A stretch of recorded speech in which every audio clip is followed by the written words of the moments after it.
Welcome back. I wasn't planning on doing sharing today. I actually have plans to go to Koh Samui for a couple of days to see some friends, but because of the full moon party, there's no ferries until 4 p.m, so I have some time. And yeah, I thought I would share how I'm feeling and share a little bit about my experience at Inner Walk last week. I'm trying to remember whether I actually told you whether I was doing Inner Walk or not. I don't remember. But essentially what Inner Walk is it's a 4-day walking retreat. So there's a platform and it's measured exactly 15 meters, and you spend 4 hours walking back and forth. 4 hours walking back and forth on the concrete across 4 days. And it was developed by, or created, or co-created actually, by a Buddhist monk here on the island, and Wonderland, which was the healing centre that I stayed at. And before starting Inner Walk, I felt like I was like this. If depression's here and anxiety's here and balance is in the centre, I was like this before Inner Walk. And after Inner Walk, I now feel more aligned, more centred, more grounded, more peaceful within myself. So I wanted to share some things that came up for me and some things that may help. So to start with, essentially all you're doing is just walking. You literally just walking back and forth between the two pillars for 4 hours. It sounds very simple. It is very simple. But what happens to the mind during that practice is very profound. And the first day was very loud in here, very, very noisy, lots of stories. And at the end of the day, I felt exhausted. I felt physically exhausted and I felt mentally exhausted because of all the stories that I was creating in my mind. And day 2, similar things were happening, but I was able to detach myself. So I was able to become the observer of the stories, become the observer of my thoughts, and that has really helped me to become more centered. Because you have to remember that we are not our thoughts, we are not our emotions, we are the awareness. So we have this body, we have this flesh, this is part of the earth, but we're not from the earth, we're from the cosmos, however you want to say it. We are divine light and divine loving energy, and that's the awareness part. So for day 2, I was really able to, here are my thoughts, here are my stories. And day 1 I was like this, and day 2 I was able to do this, and by day 4 I'm here, or I was here. And it's such a good practice, and I really recommend it to anyone. It isn't easy. It is challenging. It's very challenging to sit with yourself. It's really challenging to not say anything to other participants for 4 hours and not discuss what you're feeling and what you're thinking and the stories that you're telling yourself. But the practice is very helpful for a busy mind. It's helpful for anybody, but it's helpful in particular for people with a very busy mind. And now it's the practice I've been able to take so much away from it, because now I understand more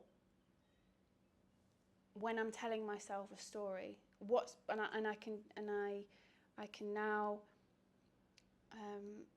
differentiate between the story that I'm telling myself and fact. Because quite often our minds run away with thoughts and feelings, emotions, and then we've ended up telling a story that we've made up in our mind that isn't fact. So for example,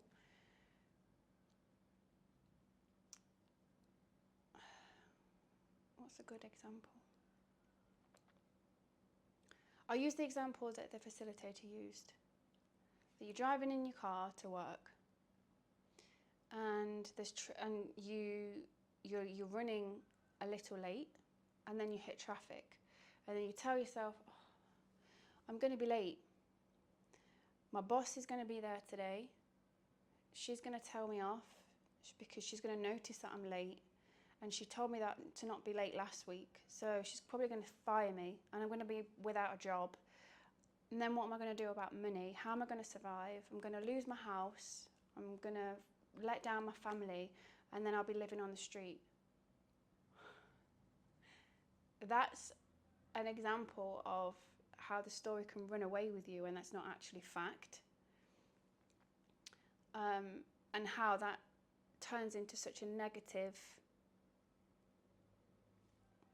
process. So by doing the inner walk practice, it really allows you to see for yourself what the stories that you're telling, the stories that you're making up, and you drop into the observer role, which is part of the Buddhist belief system, is you are always the observer of your thoughts and emotions. It's like clouds. I remember being told this years ago when I was suffering really heavily with depression and anxiety, and the therapist said that your thoughts are like clouds, and you just watch the clouds go by. You don't need to react to the clouds, you're just observing them. As you observe your thoughts, you are not your thoughts. You are the awareness. So, I completed the 4 days, and then I have decided to prioritize that practice because it has been so helpful for me. So I've played around with a lot of things internally, actually. And what I forgot to mention is, on day 3 and day 4, my body was starting to feel discomfort. And I'm not going to use the P word, pain, because that's negative. But I was noticing the sensations in my body. And the sensations that I was noticing felt uncomfortable. So my feet were hurting, because walking 4 hours across concrete for 4 days is tough. It's not easy. And I was noticing my feet were hurting, my back was getting some knots and some niggles, and I was tired. You know, I had my monthly cycle during that time as well, so my body was just feeling very tired, and I didn't want to walk. At no point did I go into the practice wanting to walk. Just need to make that clear. But I purposely and consciously made myself do the practice because I wanted to experience what other people were telling me about it, but also I wanted to do it for myself and for my own well-being. So on day 3 and day 4, when I was experiencing the sensations and the discomfort, I was playing around and kind of testing my own boundaries with how much discomfort I could tolerate. So day 3, I took a break. I took 2 breaks on day 3. I actually had to have a nap because my body just wanted and needed to have a nap. So I had a short yoga nidra, and then I got back on the platform. Day 4, I was noticing the discomfort on the soles of my feet and my ankles and my calves. But rather than stopping straight away, I walked with it. I walked with the discomfort, and I was like, oh, okay, I can feel sensations in my body. I can feel sensations in the bottoms of my feet. Okay, I'll walk with you. You walk with me, I walk with you. And by walking with the discomfort and not acting straight away, again, it creates more space. So rather than being here and it feeling like, oh God, I've got to stop walking, I need to sit down, and reacting straight away, I walked with it. And as you are walking, you're creating space between what's physically happening and what's happening, and the thoughts that you're creating that space between them. So by the end of the practice, I really felt here, and I still feel here, and it's such a peaceful place to be. So as I was walking with the discomfort, I was playing around with my own personal boundaries towards the discomfort, and then it got to a point where I was at my limit, and I thought, you know what, I'm going to honour myself, I need to sit down. So I did. You know, some people walked for the whole 4 hours. That's great, that's amazing. Some people took loads of breaks. Some people took only a few breaks. It doesn't matter. As long as you're walking, it doesn't matter.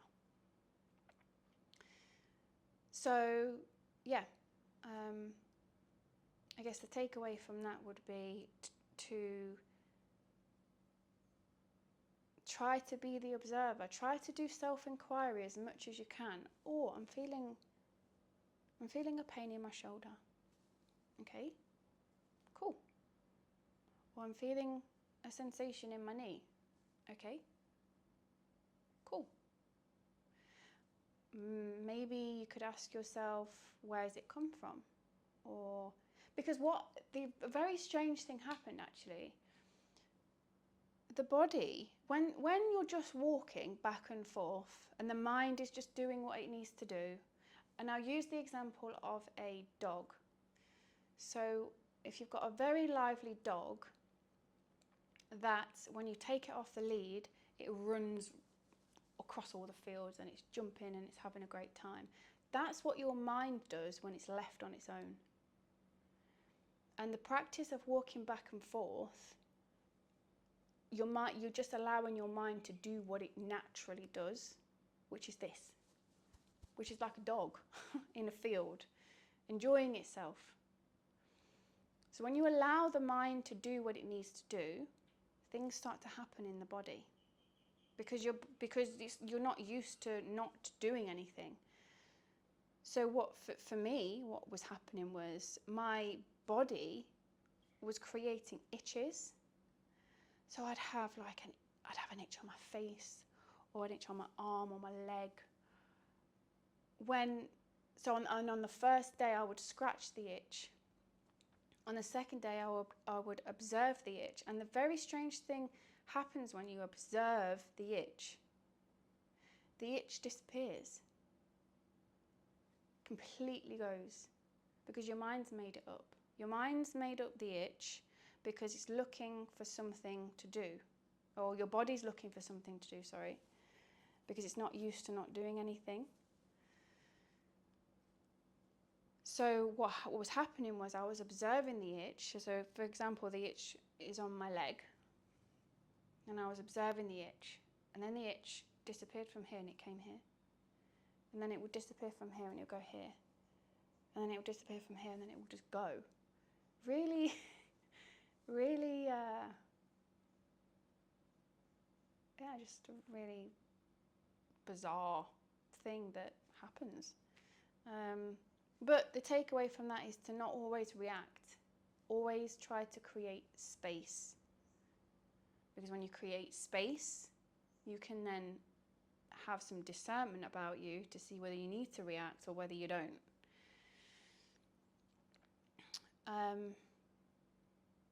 So that was Inner Walk, and yeah, very, very grateful for that practice, and it's something that I prioritize and I include in my daily routine now. So yeah, that's what I was going to say, is I've been playing around also with the length of time that I'm walking.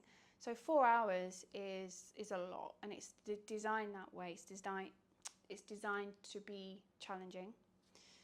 So I'm not going to walk 4 hours every day on a concrete platform, but I was playing around with the length of time, and I walked for 1 hour, and that didn't feel enough. I felt like I could walk a little bit more.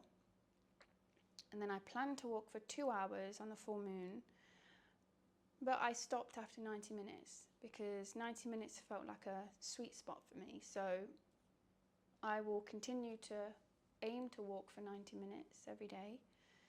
And yeah, I'm looking forward to noticing the changes, because also what I was noticing that I was doing was attaching myself too much to the story of Aurea and Ashley. So yeah, it happened. There's nothing I can do about it. I can't change it. But I was like this. And I'll keep using this example. I was like stuck to the story, and that was weighing me down. But now I've created the space, I can see it for what it is. And also with my knowledge and understanding of the quantum and the, how to say, where we go after we die.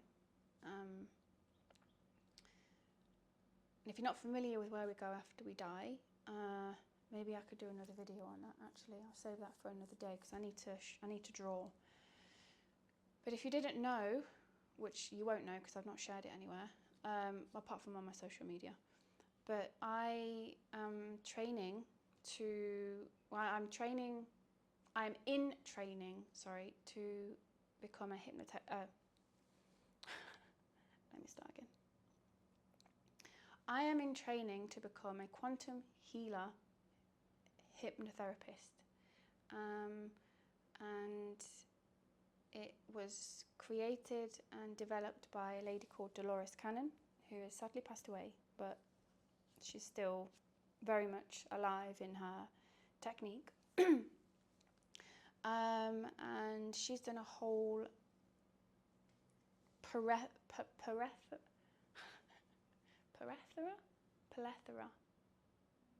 a whole host of work around the subconscious mind and God, creator. So I find her work very interesting, and she's someone that I have researched and followed for some time, and a few months ago I decided to do her training. So I'm in training to become a quantum healing hypnotherapist, and part of the training is understanding the different realms and the different dimensions. And I can't remember why I was saying that. Where we go after we die helps me to understand. Oh, the story, yes. So it helps me to, by doing this work and by training in this field, it helps me to understand where Ashley and Aurea are, where my ancestors are, where I'm going to eventually be, and where I came from, and where we all come from. So I was attaching myself too much to the story. I've now created this space, and I'm now feeling so much more peaceful and centered within my own being. And yeah, now I don't feel so low. Yeah, I don't feel so low. I feel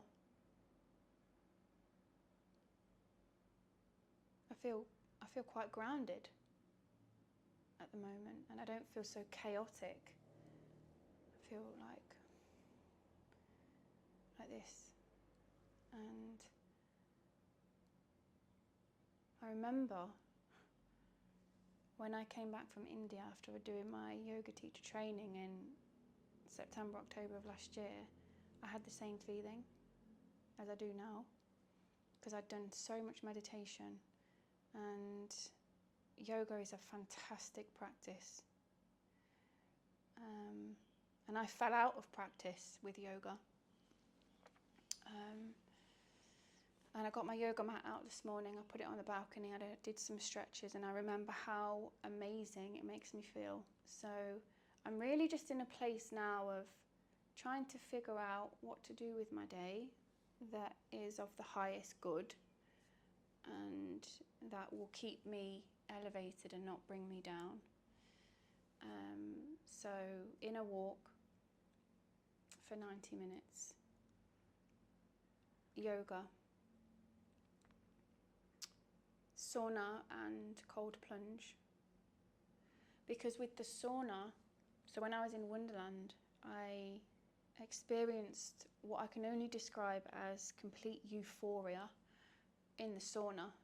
Never have I ever felt so high off my breath before.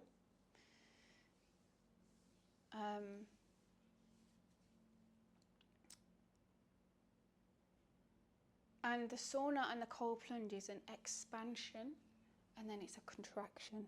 So it's expanding and then contracting. So it's really good for releasing tension and releasing trauma. So then incorporating that into my daily routine. And then also something called TRE, which is, it's either called tremor release exercises or trauma release exercises. I can't quite remember. But TRE is essentially where your body just shakes. It shakes out the tension and the trauma, especially in the hips, because we hold so much tension and trauma in our hips.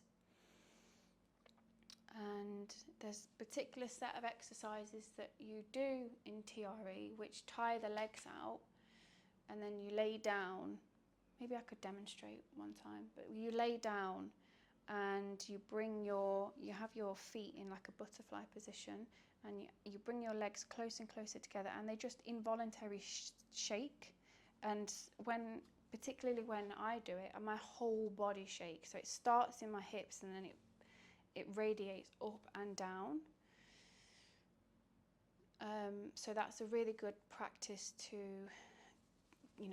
get it all out. Because if you notice, if you look to animals, when they experience something that's traumatic for them, they just shake it out. But we don't. We just contract and we hold it all in like this. So by doing the sauna, which is the expansion, it's allowing things to be released. And you really have to focus on your breathing when you're in the sauna because it's very hot. So my breath in the sauna was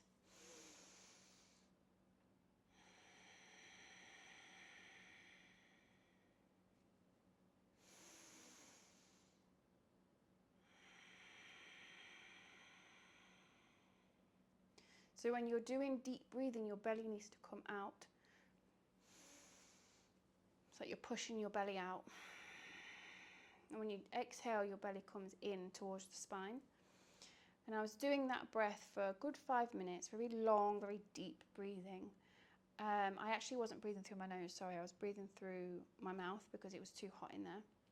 But after some time, I experimented with nose breathing, and it was when I switched to nose breathing that I experienced the natural high.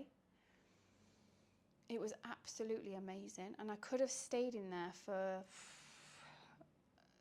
long. Really could have stayed in there for a long time because of how I was feeling. I was just feeling so high. But then I went into the cold plunge and I was able to just like contract and breathe. Also, you do the same breath in the cold plunge as well, the very long and deep breaths.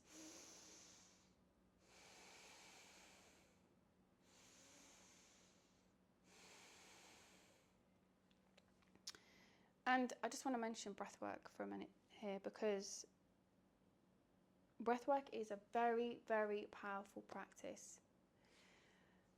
And I'm trained to do breath work. But you see, I trained in all of this. I trained to do yoga. I can teach yoga. I trained breath work and meditation. But I got caught up in, well, I got caught up in the grief. I got caught up in the legal process of my daughter's death, because I had to go through a whole investigation, and I just fell out of practice with it. But I'm now beginning to remember and to remind myself how helpful those practices were. So with breath work, it stimulates, certain type of breath work can stimulate the DMT, which is naturally found in our body. So I believe what happened in the sauna was I activated my own DMT, and that's what made me feel high. So you can actually do that. What else to tell you?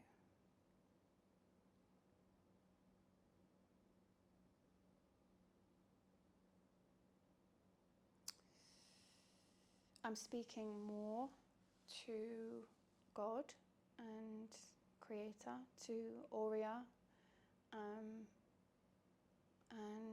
things are really starting to manifest for me in real time. I'm speaking something. I'm speaking a want or a need or a desire, and then a day later it's appeared. So something's definitely happening for me. I'm definitely feeling an upgrade and a really big shift. And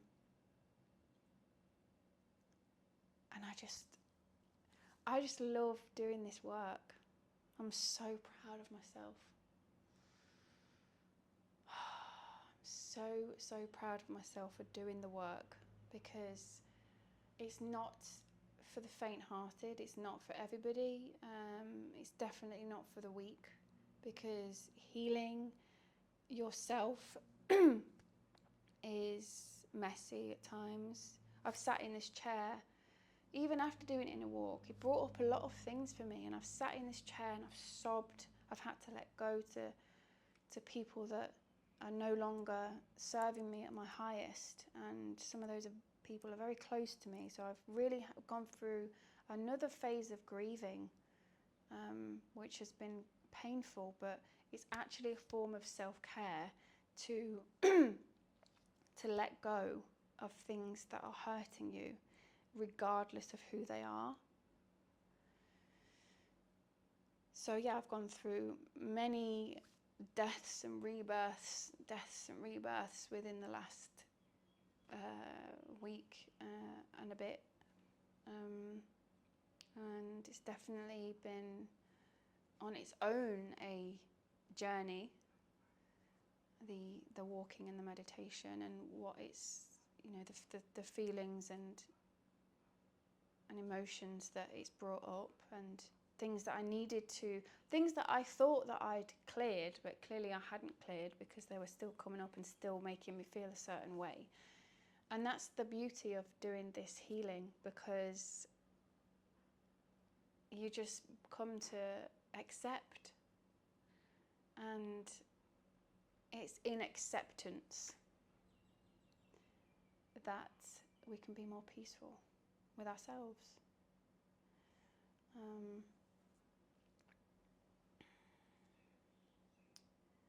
And yeah, I'm feeling into perhaps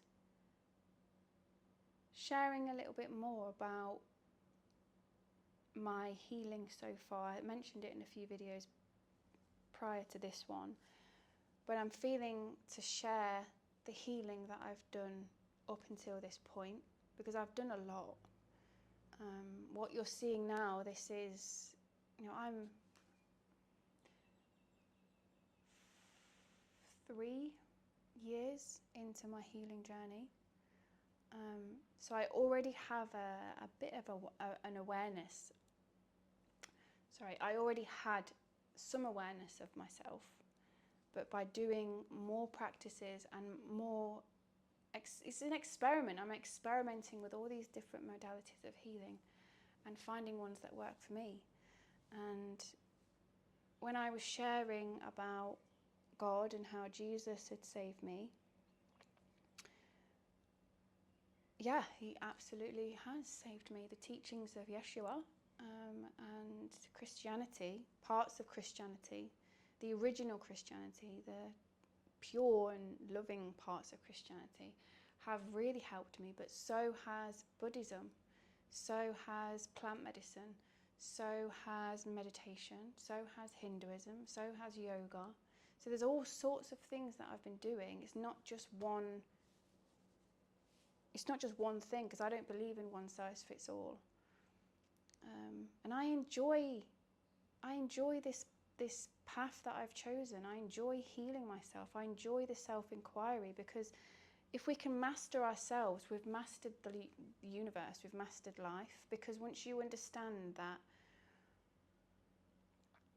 your external reality has everything to do with your internal world. So if your inner world is chaotic, your outer world will also be chaotic. So I'm just really proud of myself for embarking on this journey, and I have to, there's only one person that I can thank.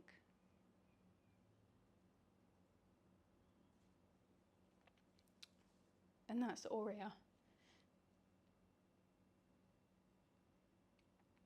Because if it wasn't for that little girl, I would not be on this journey. And she is so special to me.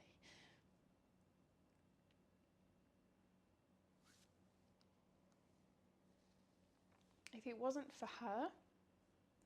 for her choosing me to be her mummy,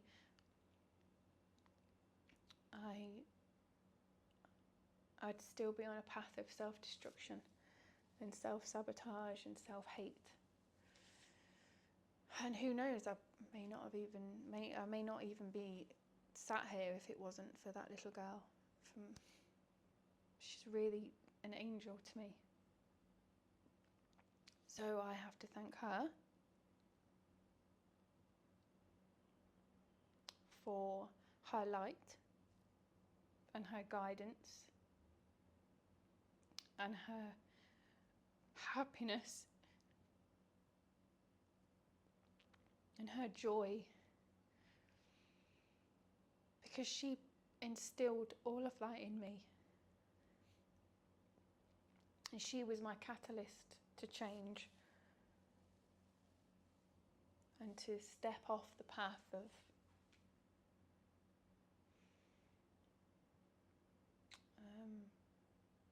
darkness.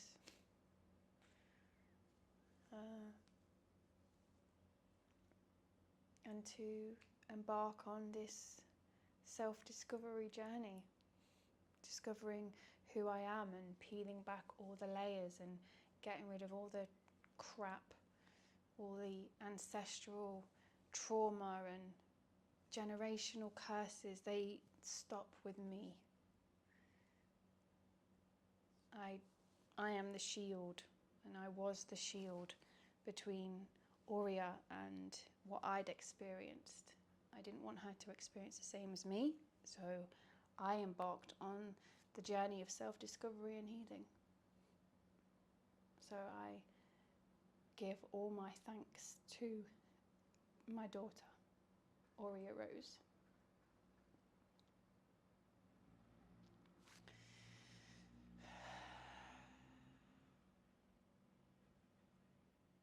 And actually, I set up a little altar in with her picture, and I speak to her every day. And I'm so grateful for all of her teachings. Even though she was 2, she taught me so much. And even though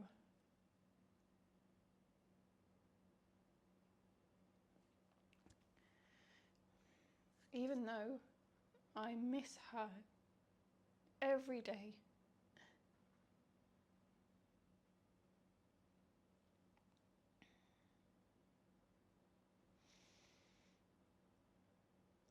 her departure has actually given me a new path. And it's like I've jumped into a different timeline.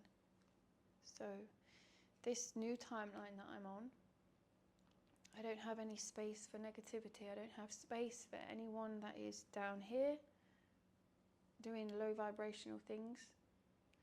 I only have space for love, compassion, forgiveness, for nature, for God, universe, creator, all of the spiritual teachers, and self-inquiry, more joy, more happiness, more laughter.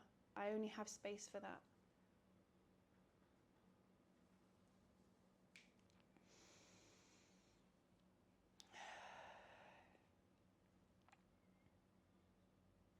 So, thank you for listening, and I'll think over the next few days what my... Actually, I asked you in my last video what I should be, what you wanted me to share, so I need to read the comments. I need to reply to emails. No, I don't need to, I want to. That was a very interesting thing that came out of Inner Walk, actually, the word need and want. Because need is, what do you need to survive? Shelter, water, food, love. You need those things to survive. But you want. Wants and needs are different things. I want to... I don't need to reply to anyone. I don't need to read emails. I want to read emails. If I don't read emails, am I going to die? No. So therefore, I don't use the word need. I use the word want. I want to. I just need to prioritize. I'm feeling, even though I said I was not like this and I'm more like this, I'm still feeling a little bit overwhelmed with spending too much time with technology. I've got a bit of an aversion to technology at the moment, so I'm trying my best to limit the amount of time that I spend on my phone and on my computer, because it takes me away from the present moment. It takes me away from the beauty that is outside. And you know, I will get round to reading and replying to all of the messages. I will. I just don't know when. Slowly. Okay, so task for me is to read the comments from the last video to see what it is that you want me to talk about. But I also have some things in my mind and guidance that I feel like I want to share. So I think together and collaboratively, then maybe we can create a good series of videos and sharing. So, yep, that's all from me. Again, thank you very much for listening and watching and supporting. I really feel it in my heart. And yeah, I will continue being a beacon and shining my light to as many people as possible, and staying as high vibrationally as possible. Does that make sense? Yeah, of course it does, because I said it. Okay, I'm going to go now. Namaste. Thank you.